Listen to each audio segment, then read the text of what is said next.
Welcome back to my channel. It's me again. So as promised, today is my chatty get ready with me video.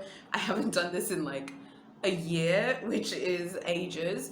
So the format of the video will be like this because obviously my hair's not done, obviously. The format of the video is going to be like this. I'm going to do skincare first, I'll do my hair, and then I'll do my makeup. One of my press-on nails actually fell off, so to keep it real and organic, I'll do that one as well, but I'll do that like right at the end. So don't like fixate on my press-on nail because it did fall off today when I was getting the setup ready. So that's actually fine, and my nails are here, so I'll just glue it back on. So yeah, so now and also what I was going to say is I'll put the names of all the products, I'll put them just down here so I'm not interrupting the flow of the get ready with me. I have so many things I want to tell you and I want to answer your questions. So yeah, I'm going to get started now with washing my face. So let me apply it and then I'll go wash my face and I'll be right back. So first of all, let me start with the questions that I received from you guys. Okay, so the first question was from VJ Loves. Hi, darling. Thank you for always supporting the channel. You asked me like, what were my top 3 bags, luxury bags? When I was living in the UK, I had a much more significant luxury collection. So let me just speak from then because obviously I've been in Tanzania for some time and I have to rebuild my collection. At that time, it was my Lulu Guinness snakeskin bag. That was an exotic piece in this like hot pink, one of my faves. And also this bag that I got as a gift, it was a Miu Miu bag. I don't remember the name of the model. So those are like my 2 faves. So I hope to add some more bags this year and next year, but I don't want to have like many. So I know that like luxury minimalism is so hot right now and everyone is talking about like being a luxury minimalist and stuff. I'm not really a luxury minimalist so much as I am just someone who likes all parts of luxury. So I like bags, but I also like ready to wear. I also like fine jewelry, fashion jewelry. I love cars. I would love to buy a Benz. And it's funny because my husband just bought me a new car as a gift and it's beautiful. It's a Nissan. And he's like, so what's happening with your Benz, girl? You just got this new car. And I'm like, I don't even know. So when it comes to luxury, I like it all. And I would love to just like add more bags, but just a few, not many. So like right now, the bags I'd love to add are the Chanel Trendy, CC, of course, my favorite Chanel bag. I'm really interested in the Chanel 19. I'm going to talk about that later in this video. I'd also love to add the Gucci Dionysus Super Mini and Exotic, of course, the On The Go, and a few other bags as well. Okay, now so I'm patting my skin down after washing my face. So the next question is from Gigi. You asked me about my wigs. What are my favorite wigs? These were questions from Instagram, so thanks for asking. I think my favorite wig is like my black one. It has these like beautiful like loose waves in it. I really like that one. But actually, when I first started dating Edwin, I used to wear like these crazy colorful wigs. He's like, you don't wear your red wigs anymore. I'm like, you want to see a return of my red wigs? He's like, no, don't bring them back. And now to that point, I'm going to be ordering some new wigs, okay? And I might actually just bring a red one. I used to wear like auburn and like lipstick red wigs, like Jessica Rabbit. I used to do things like that when I was younger. I'm older now and a little bit more conservative than I used to be when I was younger, but I used to do that when I was younger. So yeah, I would say those are my favorite wigs, but that's my favorite wig. But I think I'm into like red, blonde, black. I'm the kind of person where like if you're like, oh, I don't like that wig color on you, I'm gonna wear the wig again. Okay, my mom and Edwin don't like me wearing wigs, and when they make those comments, guess who's wearing a wig? Me. The next question is from Roman. You asked me what are my favorite exotic leathers, like my favorite one. I feel like my favorite exotic leather, obviously I'm gonna say crocodile because I just feel like it's the top dog, you know. It just looks so phenomenal, and I know people are like, you know, mock croc looks the same. I don't think mock croc looks the same. It's just not the same, you know. And I think when it comes to other ones that I like, I would say just croc is like the most exciting one. But I also really like Python, and obviously my first luxury like purchase was obviously the Lulu Guinness snakeskin bag. I think Python is just more, you can wear it like on a daily basis, and I think it fits into daily life more. Frankly, you could even wear like a Python leather bag to the office and it's absolutely fine. I think there's something about it that just looks a little bit more casual, whereas I feel like croc, particularly like patent croc, it just is like perfect for a night out and things like that. I mean, right now in terms of people who actually like exotics, particularly on Facebook, that's where I'm seeing a lot of the trends for exotic leather. It's really ostrich and lizard. Like lizard right now is super hot. Like those lizard mini Kellys on this one Facebook group, there was like a woman, she's got like 4 of them. Okay, I'm just like, how, sweetheart? There's another really pretty I was gonna say Kelly pochette that I saw that was in croc as well. I think those like smaller exotic bags are very hot right now amongst the people who purchase them. So yeah, I would say crocodile, and then after that I would say probably python, snakeskin. Gucci does like the best I mean, I would say yeah, Gucci does the best like python leather, in my opinion. They have like the best designs and things like that. So I did see the Dionysus Super Mini on the website. I was actually going to get it in the canvas, but then I saw it in the python leather, and then that like absolutely just like took my attention. So I have to say I really like that one as well. So after that, the final question that I got was from I am BBLA. Hi, darling. Whoa, your question got me thinking, because this is something I've been thinking about. So she asked me basically like, what are my thoughts on reaction videos? My thoughts on reaction videos are as follows. When it comes to reaction videos, I personally, I don't know, my feelings on them have changed.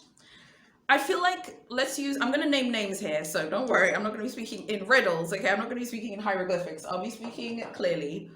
My feelings on them have changed. When Mel's video came out, that video was like a freaking iceberg in the luxury community. You know, everyone was hit by it, everyone reacted, and it was a very organic thing. Like, it happened organically. It wasn't like a planned thing for everyone in the luxe community to react to it.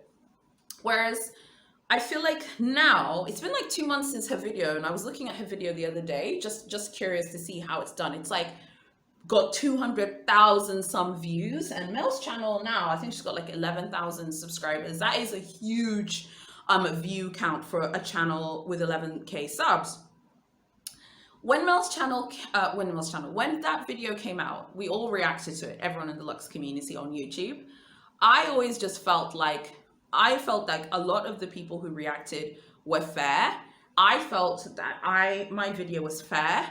I didn't mean to hurt anyone's feelings. I don't feel like I did. And that's why even after I filmed my video, I would comment on her channel. When she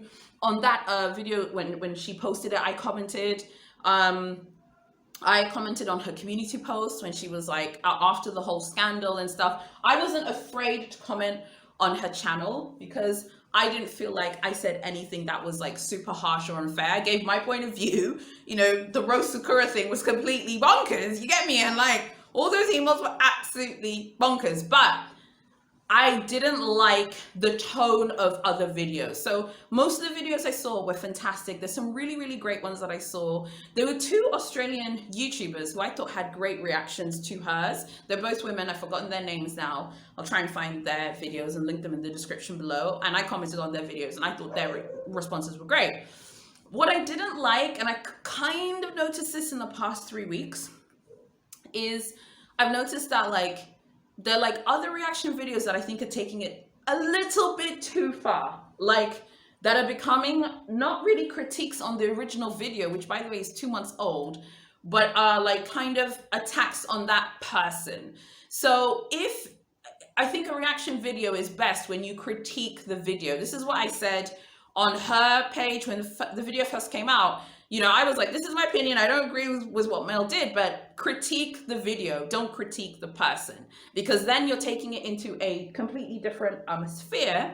And it's no longer about actually, we're no longer talking about Hermes and, you know, Hermes bags, the Hermes game and journeys. We're now talking about, oh, that person seems like, you know, she seems like she's gone doolally, you know, over bags. And Well, you know, they're actual mental health professionals who could decide that. I don't think it's fair to say, oh, well, that person's gone mad. Oh, it's just a bag. She should get over it. You know, I think that the tone of some videos that I saw were a little bit, I think, a bit too harsh, considering that we all love luxury. And that's the whole point of the luxury community. I thought some of them were just a little, in my opinion, I think they were just a bit harsh. So I think reaction videos are good when they're fair, nuanced, and balanced. You don't need to suck up to the YouTubers either. And I don't want to be that person who like sucks up to other YouTubers, whatever. That's not me. I always want to give like a raw, unfiltered approach. Now, when you are swearing at someone, a lot of this is cultural as well. So obviously I went to school in the UK. Those of you who are from Britain, swearing is not a big deal. You know, amongst people who you know, it's whatever, right? But I do think that on YouTube, we have international audiences. I think that you need to be cognizant of that and be, you know, kind and thoughtful and not using things. So for example, those of you who don't have channels, you probably don't know this, but YouTube have actually changed a lot of their monetization rules when you have a channel in terms of ads. If you want to stay monetized, you really need to clean up your channels. Your channels need to be very PG. And by PG, I mean no swear words, okay? Keeping it nice and light, and don't talk about controversial topics. YouTube, like those of you who have channels, you know what I'm talking about. There's even this like rating where you rate your own videos to make sure that they conform to YouTube's policies. So Mel's response was like swearing, and you know, she was swearing in the video, which was jarring to me because I have told you guys, I swear like a sailor in my real life. My husband finds this channel hilarious because he's like, Kagama's not swearing in it. But I do think that her swearing was out of control in that reaction. That was quite jarring to me because I was like, whoa, she's swearing a lot. And then in some of the responses, she was swearing at people. So I think that a lot of that was like anger towards the reaction from the luxury community and a lot of those reaction videos. I do think that there have been a few videos that have been unfair. I think if you watch my channel, you can probably know which ones I'm talking about without me really needing to say who it is, because I think everyone is entitled to their opinions. I don't really have an issue with people kind of giving their opinion, to be honest with you, if that makes sense. I don't have an issue with that. I guess what I have an issue with is people kind of taking it a bit too far. So I'm BBLA.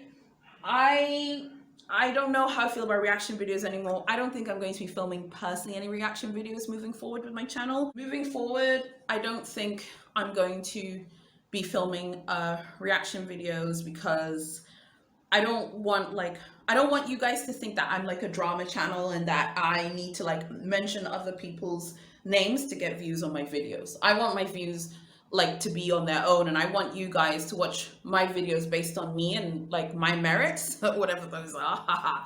And I want you guys to like enjoy that. By the way, I don't know if I showed you in detail, but it's this is the product. And I think that some of the reaction videos, particularly to Mel's thing, were a bit harsh and unfair. And I hope I don't sound like a hypocrite, but I do feel like I reacted literally in the first week of it happening. And even until now, there's still people reacting, which is fine. And I watch all of them, trust me. Even if I don't comment, I watch all of them. I think that it was just some of them have been a little bit, I think, a bit harsh and a bit unfair. And by harsh, what I mean is some people have reacted, they already have bags. So they're able to be a little bit more flippant about the whole thing. Well, I have a bag, get over it. I have a lot of you who have, who are supporters of my channel, who send really thoughtful, kind messages. You're from Australia. Australia is a tough place to score a bag. I have spoken to subscribers who are from Australia privately, and many of you from different parts of the country, and you have all told me how difficult it is to score bags. I think sometimes it's important to be a little bit more thoughtful in your response. I rewatched my video actually recently because I saw, like, I think in the past like 3 weeks I've seen a lot of videos about Mel, and I have gotten like, I think someone has been sharing our videos on Facebook, because I did see one day I had like a lot of traffic from a private Facebook group. So I rewatched my video. I stand by everything I said in there. I don't take it back. Trust me, I don't take it back. But I just think that some videos, some reaction videos, I think were a bit too harsh and kind of making it a personal vendetta against her. I don't think that's necessary. I don't think you need to, because a lot of this stuff is like public domain. If you want to find out something out about someone, you just go and Google them. But I don't know if we need to like make things personal and do things like that. And I think that's unfair. So, you know, if I was Mel, I wouldn't, you know, be swearing at people in comments. She shouldn't have done that. You know, she was swearing at some people, but at the same time, maybe she's just tired of people giving her their opinions, and that's that. So I think interestingly, as a marketing cynic myself, I believe that actually deep down, all of this is kind of just worked out for the best, really. I was following her from before the saga. I would never comment on her channel, but I followed it because I thought she knew quite a bit about Hermes leathers and stuff. I'm still looking for someone who knows a lot about Hermes exotics to open a channel. I will follow you in a heartbeat.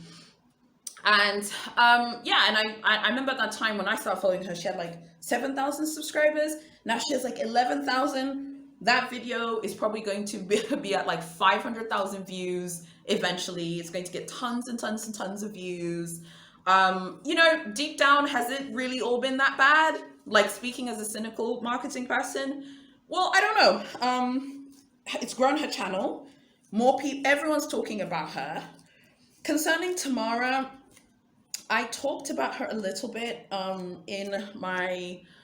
I talked about her a little bit in one of my videos, but I didn't put her in the title, and I didn't even use her as a hashtag or as a keyword because, like I said, I'm not really interested in kind of doing that anymore. So I hope that answers your question.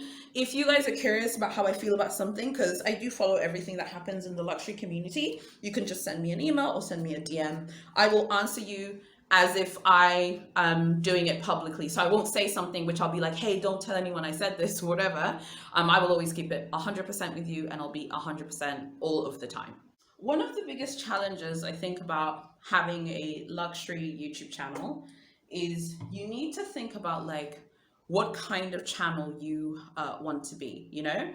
So for example, for me, I just like want to show you things I purchase from time to time. I want to talk about luxury houses. I feel like I've now kind of set that in stone. I feel like you guys, you know what to expect when you come on my channel. I think that like a few types of channels basically in the luxury world that I'm noticing at the moment in the luxury YouTube community. You've got those like pure haul channels, you know, where someone's just posting unboxings and hauls. Then you have those channels that are unboxing and hauls, but they have like a lifestyle element. So the person will have like shopping vlogs. They'll show you what's in the shops. Love those as well. And then you have maybe ones that are more like me. So I will post my unboxings and hauls from time to time, but I also do commentary and I talk about the luxury industry more broadly in the business side. I think that the channels that succeed the most are the ones that are completely just focused on the shopping element. So if you are constantly posting unboxings and hauls, your channel is going to explode. Your channel is going to grow. There's been a lot of discussion in the luxury community. I've noticed lots of YouTubers have been doing these talks about spending and hauls and whether it's too much, like whether you should unfollow luxury influencers and things like that. When it comes to that, my feeling is a little bit different. My feeling is probably a little bit more controversial. I think it's worth discussing it in this video. I've dropped my comb like a silly person. I think that people kind of misunderstand like what the whole point of those channels with like huge unboxings are for. People are living to their lifestyle, you know? So you might be like, well, that person's like shopping all of the time. You know, I can barely pay my bills. I don't want to watch that person's channel anymore. Don't watch that person's channel if it makes you feel uncomfortable.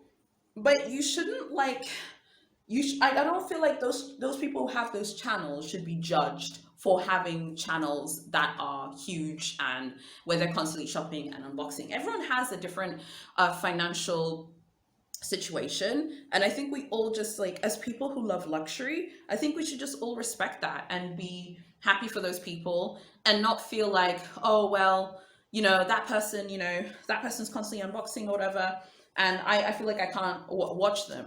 I don't know, I don't really know if I like that. So I've received some comments sometimes like that, like, well, you know, you don't really show anything So I think it's like cool. Well, I'm like, well, how will you feel then if I do unbox a lot? I mean, I don't really know what people expect from us, because this is what I mean when I say, for a lot of us, we feel pressure to unbox. Don't feel pressure to unbox, and I'll tell you why. I live in a country with a massive wealth gap. I know I'm beyond blessed, okay, to even sit here and do a chatty get ready with me video with you guys and speak to you guys and vibe with you guys. So if someone comes on my channel and says, you need to unbox more, that's the least of my worries on a day-to-day basis. But if I was doing this as like an actual job, full time, I feel like I would be stressed out by that all of the time, because I'd be like, oh my goodness, like people constantly want me to purchase things. What should I do? I don't know what to do. People constantly want me to buy things. A lot of luxury YouTubers feel worried and pressure if the channel becomes big. And once there is money involved, there's pressure. Trust me. Once money comes into the picture. Okay? So what happens is this. People then start feeling the need to buy things all the time because they want to impress you guys, because they want to keep you guys happy. They want you guys to always like be there watching their videos. I want you guys to watch my videos as long as you are interested in watching my videos. If my videos interest you, you're so welcome here. If you feel like I don't unbox enough, then you can go watch the channels that unbox a lot. But that said, I would like to think that like whether I unbox a lot or not, you guys would still be here. I definitely feel like some of us in the luxury community, we're kind of like damned if we do, we're damned if we don't. If you don't unbox all of the time, you then get people asking like, why don't you unbox or buy things often? If you do unbox all of the time, you get a lot of like personal questions, which is natural, about like your source of funds and how you make money, and are you married, does your husband pay for everything, blah blah blah. I've said this before on this channel, that I'm honest about when I buy it or if my husband buys it for me. I like doing that because I think it's more realistic that way, because there'll be times when I'll buy things for myself and there'll be times when he'll purchase things for me, as a surprise or as a gift, right? And another thing that I want to say, at least in terms of, for me, I want to talk about things that I'm passionate about. And I hope that if I buy things a lot, I hope you guys will be here for me and watch my videos. But even if I go through a period where I don't buy anything, I hope you guys would stick around and watch my videos. I think the problem that we have now, particularly in the Lux community, is that there isn't like room for people's channels to like grow in terms of changing and moving with the times. So with me, my channel is always going to show my purchases as and when I get them, because you guys know it's not easy for me to get purchases shipped here. But if I do end up purchasing a lot in a month, I hope you guys won't be like, oh, she's unboxing a lot, I don't want to watch her videos, because there's this kind of thing of, well, I want to watch people who are relatable to me. I find that very interesting, because I don't feel like I need to watch someone who has like the same lifestyle as me. I love watching people who have, different lifestyles and different situations. I know for some of you, you might want to watch someone who has the same approach to luxury as you, and that's fine. But I think for me, I just prefer to just enjoy all kinds of channels, and I don't like have a complex over people's channels. I guess because I have a channel, I don't have a complex about it, because I know that the way the YouTube algorithm works, it's just smoke and mirrors. So let me share some tea with you about the luxury YouTube algorithm. First of all, YouTube discriminates against any brand that isn't named Louis Vuitton, Chanel, Hermes. If you post about those three brands and you unbox those three brands every single month, you'll get to 100,000 subscribers. No problem at all. Okay? And that's because you guys, as the viewers, you control our success on YouTube. You guys are actually the ones who decide how things happen for us on YouTube, not us. Like, we're not the ones who decide anything, okay? You guys decide based on the videos that you end up watching. So for me, for example, I love Louis Vuitton, obviously. I love Louis Vuitton. I love the house. I really like Chanel. I like Hermes as well. I'm actually kind of more interested in their shenanigans. You guys, you can tell that. But I also love sharing the like informative videos as well. Obviously, Cartier is my favorite house. Cartier are not really involved in any drama, so I don't cover them as much, but I will be covering them more. Now, if you, let's say you love Gucci. Gucci is hot on Instagram, but Gucci's kind of cooled down a little bit on YouTube. It's not like the brand that it used to be. So the way the algorithm works is like YouTube just prefers Louis Vuitton, Chanel, and Hermes videos, okay? And it will always promote channels that promote those brands. If you don't post about like, you know, Louis Vuitton, Chanel, and Hermes, it's going to be really, really hard to grow on YouTube.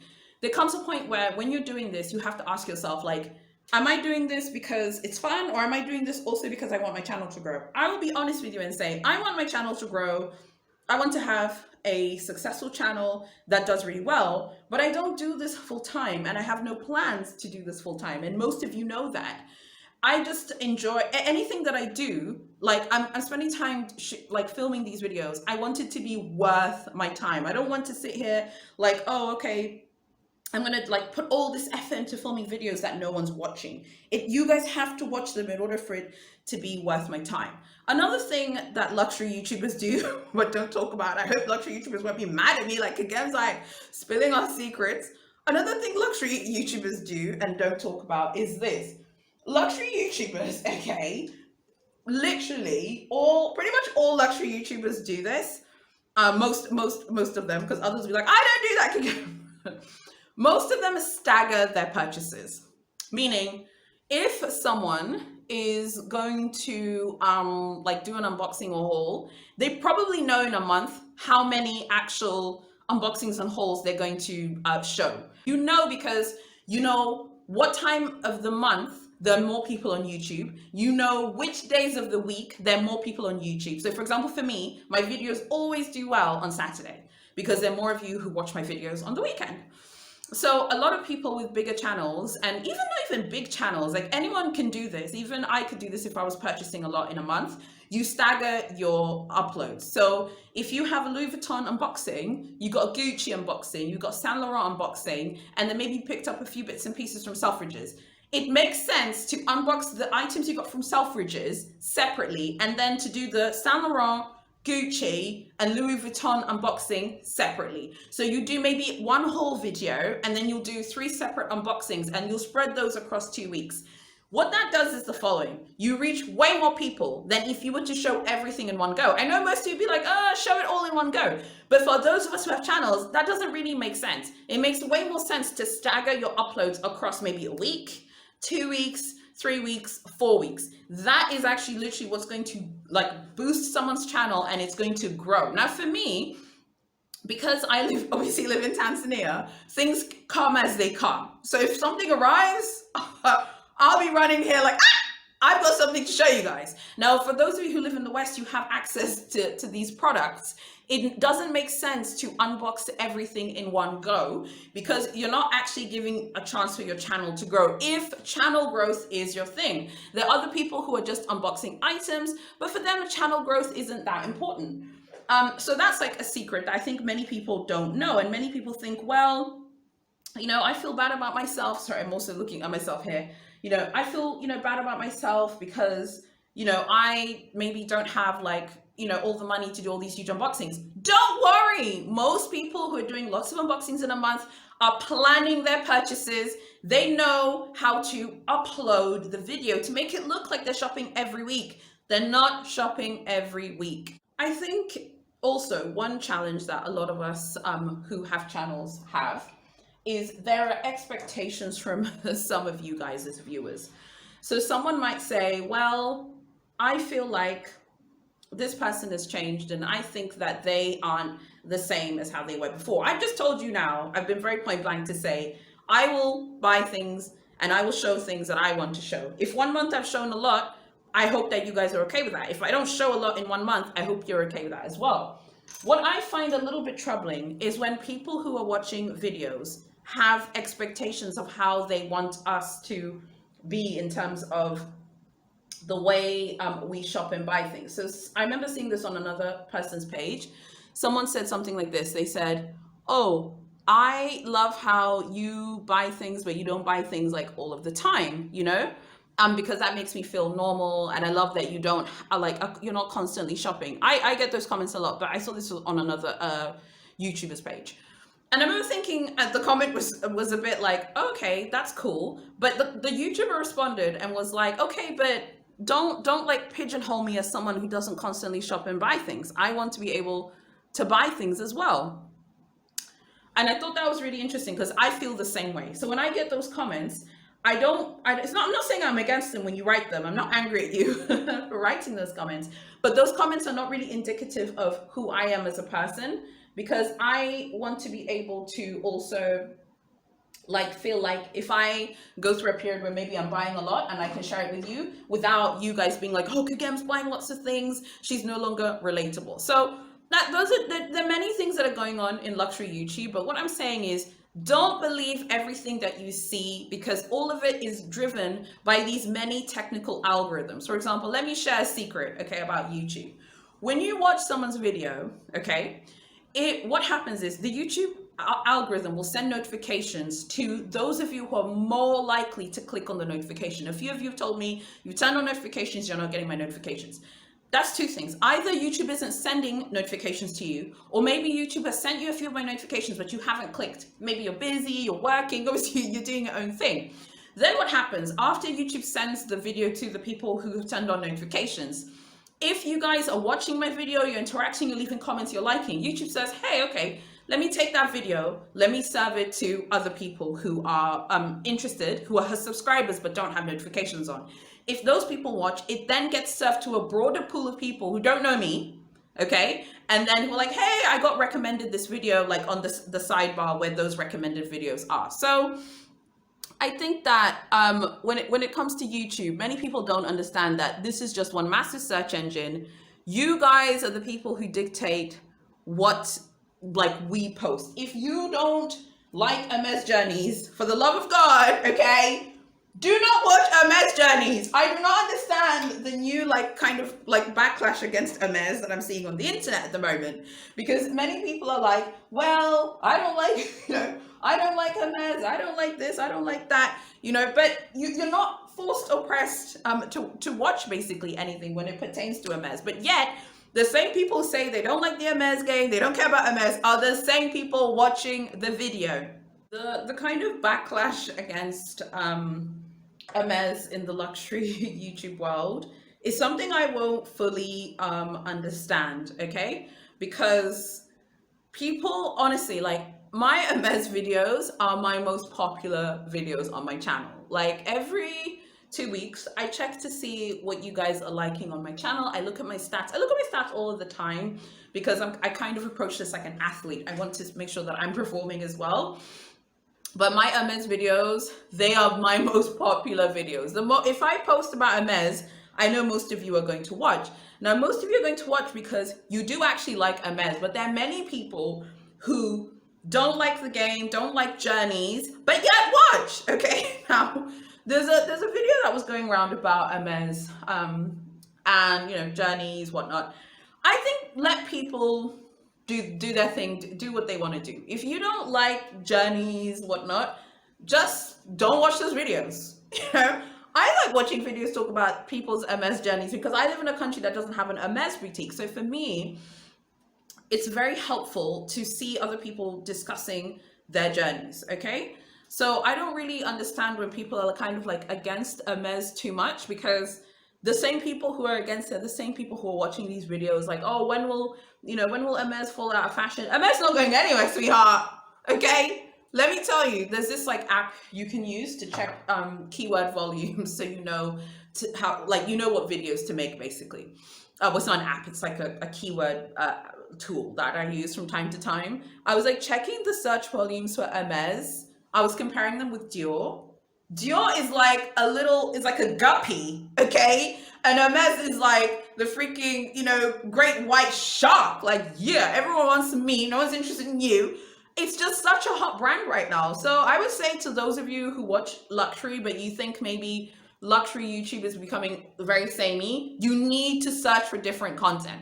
If you search for different content, us as creators, we see it in our YouTube stats that people are searching for different things. And then someone might be like, okay, someone's searching for this and this and this. Let me make a video about this. But if you keep searching for Hermes and you're searching for Louis Vuitton and you're searching for Chanel and stuff, we're just going to make those videos because we want you guys to enjoy our channel, and of course everyone wants their channel to grow.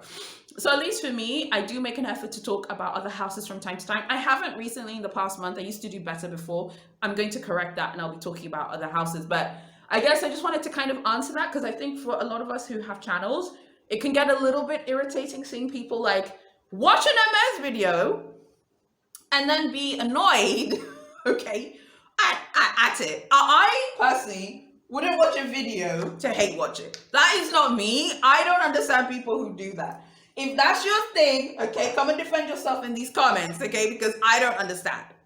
Now I want to talk about the Chanel 19. The Chanel 19, my feelings on this bag have changed, okay? I used to be like, the Chanel 19 is silly, okay, and stupid. And now I'm like, the Chanel 19 is everything to me. I love this bag, and I'm going to do a video about it soon because I want to talk about this bag in more detail. Those of you who have this bag, let me know your thoughts and feelings on it. I love this bag. Like, this bag is everything to me. I don't even know why I love it, but I do. And I think what I like about the 19 is the 19 just looks way better on video, like in shopping vlogs, when I've seen them from other YouTubers than it does in pictures. And I think that's always like a good sign when something looks good in a shopping vlog versus like the picture. Some bags that Chanel makes, like they look better in photos. Like sometimes I'm like, you should have just been a statue because you don't look good right now, okay? But the 19 looks great. Those of you who have the 19, any thoughts, anything you want to share with me about this bag, and is it worth purchasing? I don't want to have a sea of bags, okay? And that's like super, super, super important to me. In light of not having a lot of bags, if you guys like, do you guys have like a number of the amount of bags that you would consider? 7 is my lucky number. I feel like I shouldn't go more than 7, excluding exotics. Because I want to build my exotic bag collection. I was looking at these Tom Ford exotics last night. What's happened to Tom Ford? Why don't we talk about him anymore? Because I don't know. Anyone want to talk about that? Like, what's happened to Tom Ford? Is there a reason why we don't talk about him anymore? Why is he not spoken about that much? So yeah, I think 7 for me, excluding exotics. Let me be clear on this, because I know some of you might, like for buy things later, might be like, hey, you said 7. Excluding exotics. Let me be very clear about that. So yeah, that's how I feel about the 19. One thing I wanted to ask you guys, and I'd be really curious to get your opinion. What do you guys think of what's going on with Prince Harry and Meghan? Do you guys have opinions on that? Do we care? I'm kind of like, I just kind of feel like they're doing a little bit too much. I don't know what you guys think, but I kind of feel like they're doing too much. I think it's just so unnecessary to write a memoir. I mean, I don't know what you guys think, but why write a memoir now, Harry? Why? You've already done the Oprah interview. You know, in African culture, you don't put pressure on old people. You know, the Queen is like 95. She'll be 96 next year. She's not immortal. You know, as fantastic and as fab as she is, she's not immortal. I just feel like Prince Harry's going to regret a lot of the things that he's doing at the moment. I also read this piece that they want Lilibet to be christened at the chapel, I think at Windsor Castle. I'm kind of like, Prince Harry, do you seriously think you're going to christen her at the chapel of Windsor Castle? I mean, those of you who are royal watchers, we all know what Windsor means to the Queen. I feel like Prince Harry and Meghan are team too much, and I think they need to chill a little bit. I would like to see them calm down a little bit. I think they're just doing a bit too much. I don't really know what's going on with them. I don't know. I don't know if they're ready to really be celebrities in that true sense.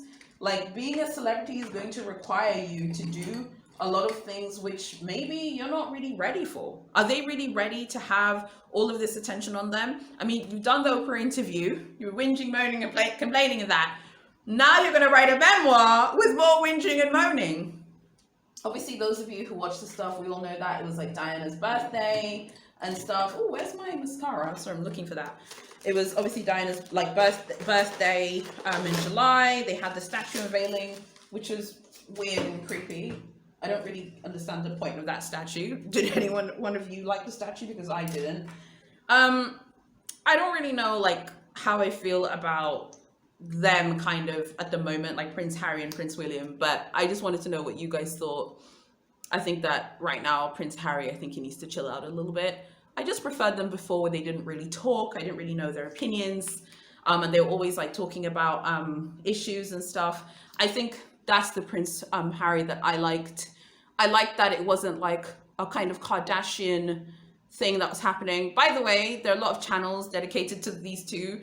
And I think that a lot of these channels are doing too much as well. I don't think Meghan is a narcissist. I think people are going a bit too far. And I hate when people do that, like you don't know the person.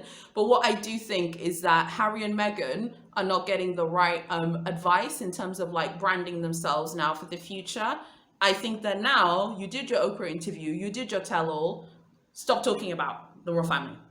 Stop talking about the Queen. Stop doing things to hurt her, because at the end of the day, even though Prince Charles is Harry's father, Prince Charles is still the Queen's child. And, you know, you're hurting her now. You're just doing too much. And I think it's time for them to stop. So I'll be very curious to know what you guys think of that as well. Another thing that I've been following intensely is what's going on with the Real Housewives of Beverly Hills. Normally, when it comes to the housewives, I prefer to watch New Jersey, the Atlanta and Potomac ones. Those are my faves. But I've been watching Beverly Hills right now, and I'm really loving it at the moment. And of course, the Real Housewives of Durban, which actually apparently just got renewed, which is super exciting. So they're going to film a second season. So I can't wait to see that. But I was watching the Real Housewives of Beverly Hills. I think I'd mentioned in the previous video, I saw Dorit wearing the Game On dress by Guess Yeah.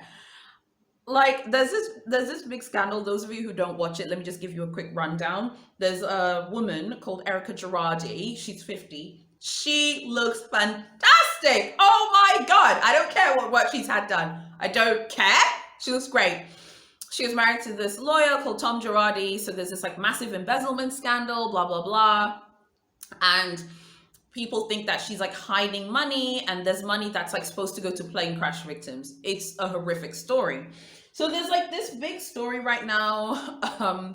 For those of us who watch the Real Housewives of Beverly Hills, lots of people feel like Erika should be fired from the show. If you used to watch Real Housewives of New Jersey, Teresa Giudice was like signing things that her husband told her to sign, and he was committing fraud, and he got deported to Italy. She was forgiven. She was allowed to come back on the show, and she wasn't ostracized. It's a little bit different because she says she didn't know. Many people don't believe Erika when she says that she didn't know. Yeah, so I've been watching that, and just like the reaction that people have is so weird to me. Everyone's like, she should be fired, she should be fired, but Beverly Hills is like having so much attention on it now, and everyone is so obsessed with what's going on with the Beverly Hills offshoot at the moment. Just give my blush, sorry. And it just kind of reminds me of like the controversy around the Lux community. I don't know the name of this. It reminds me of the controversy around the Lux community because people love controversy. So with Erika Girardi, people are like, oh my God, Erika, it was like, Erika's lying, she's divorcing her husband so that she can, you know, keep money and hide assets and stuff. But I think for me, I don't know. I just kind of feel like, people need to decide what they want. You either want people to be pious and to be pure, or you want to kind of watch the train wreck unfold. So there are these victims who I think have now been told that they're allowed to sue Erika, which was quite shocking to me because I feel like in my country that probably wouldn't happen. Like you'd have to sue the lawyer themselves. Like you wouldn't be able to sue the wife here, I don't feel. But I think they've been told they can now sue her as well. So I thought that was just, you know, quite strange. I have to say, I was like, wow, that's quite shocking. I mean, I'm not really against that, but I'm trying to think, imagine you're Erika. Imagine you genuinely, like you didn't know that this was happening. Do you think that it's fair for you to then like hold the thing? I know a lot of you are gonna be like, again, she knew it. Maybe. I mean, if you watch the show, Tom used to like talk down to her and he used to make her like feel like she was stupid and stuff. I don't know. I feel apparently he has early onset Alzheimer's. A lot of those plane crash victims don't believe it. They say that he's lying. And they say that it's just like a ruse to like get him out of, you know, trouble basically with the authorities. I mean, I don't know whether that's true or not, but I don't know. I like the show. I really actually used to like Erika. I think if she knew that her husband was like embezzling money from plane crash victims, then oh my God, you know, she shouldn't be on the show. But how can you prove that, you know, how can you prove that basically? Can you prove that she knew that? You can't really prove that. I mean, you could try and sue it, but it's going to be so hard to prove. A lot of people are married and don't know what their spouses are up to. That's not really so crazy or weird. Am I the only person who thinks that? So I'd love to know what you guys think what's going on with that. It's a very interesting show. I won't be covering the housewives on here because this is a luxury channel. I don't like when channels do multiple things at once, but I did want to kind of talk about it with you guys because I thought you guys would find it interesting. So just before I finish now, let me solve my nail.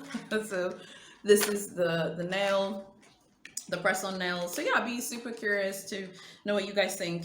Also, just super quickly, those of you who watch these channels, I used to watch Anna Bay's channel. I don't watch it anymore because I feel like I don't like channels where people tell you that you're ugly. Well, not ugly. She never called anyone ugly, but you insinuate that someone isn't classy because they, you know, wear this or wear press-on nails. I get that all the time from these channels, and I'm putting on my press-on nails again. I don't care.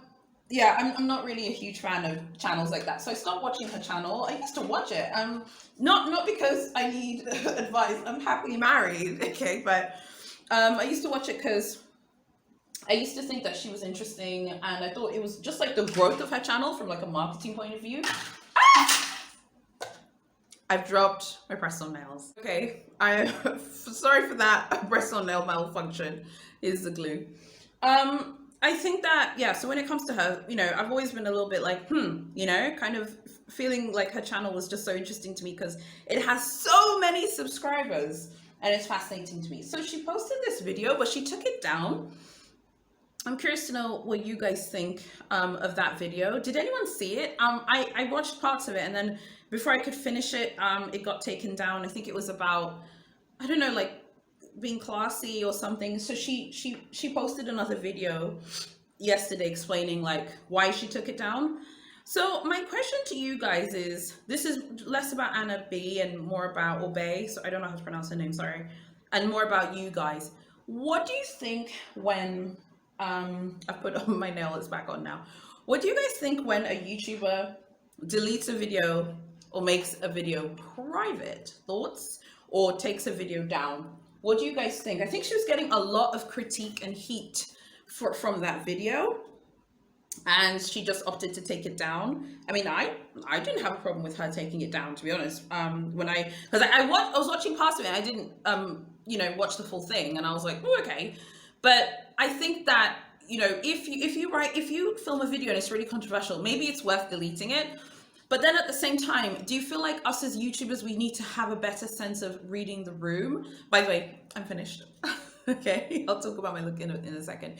Do you think us as YouTubers need to kind of read the room a little bit better? I'm curious to know what you guys think about that.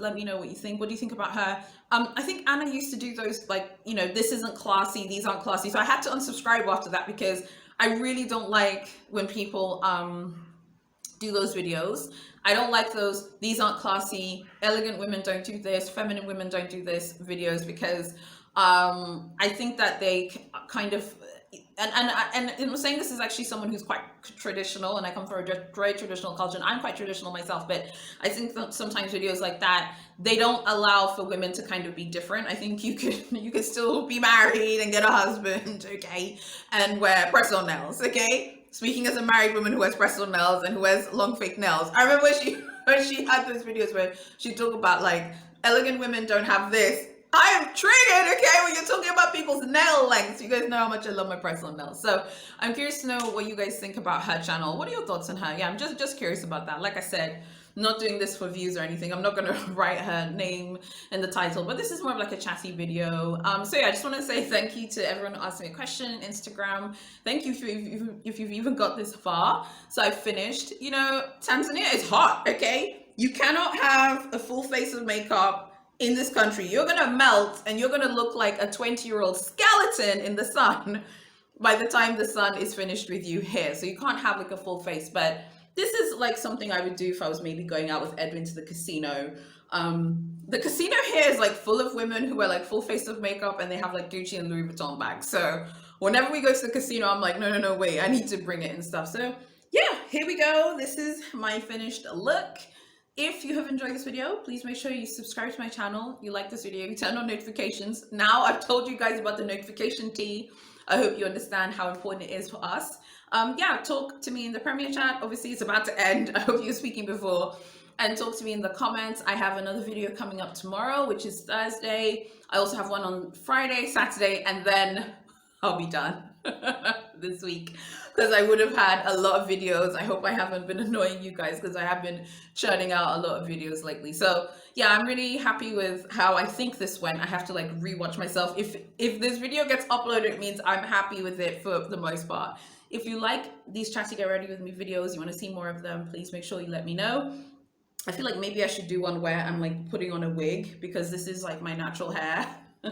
So like I think maybe one with a wig might be even more interesting. It depends. So yeah, let me know. Thank you so much for watching, you guys, and I'll see you in my next video.